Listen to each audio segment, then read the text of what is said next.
রাজধানীর মগবাজারে রাত দিন মেডিকেলে একই ওয়ার্ডে ৬ নবজাতকের মৃত্যুর ঘটনায় হাসপাতাল কর্তৃপক্ষের গুরুতর গাফিলতি পাওয়া গেছে।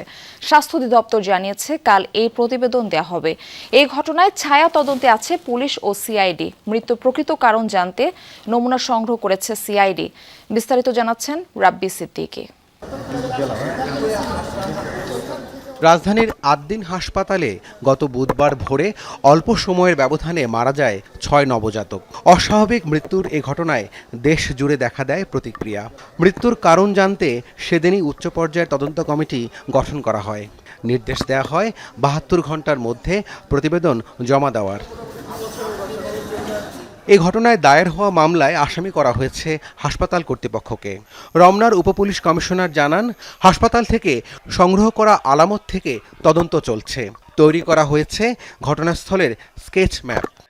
তদন্ত শুরু হয়েছে মাত্র, যেহেতু তদন্ত মাত্র শুরু হয়েছে এখনো আমরা ওই পর্যন্ত আসলে পৌঁছানো আমাদের সম্ভাবনা। জানেন, আমরা সুযোগ পেয়েছি শুধুমাত্র গতকাল ঈদের দিন, আর তদন্ত কার্যক্রম চলমান।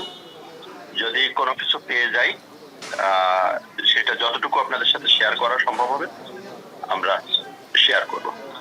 এদিকে স্বাস্থ্য অধিদপ্তর গঠিত তদন্ত কমিটি হাসপাতালের নবজাতক ইউনিট পরিদর্শন করে প্রাথমিকভাবে গাফিলতি ও অনিয়মের তথ্য পেয়েছে।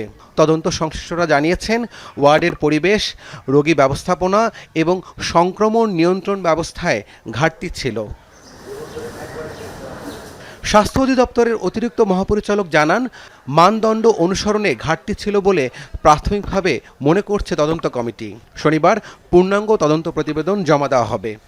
তদন্ত প্রতিবেদন আমাদের এখনো হাতে আসে নাই, কিন্তু তাদের কাজের গাফিলতি আছে, তাদের পোস্ট রুমটার স্ট্রাকচারের যে ত্রুটি আছে, এরকম রুমে কখনো পোস্ট অপারেটিভ ওয়ার্ড হতে পারে না।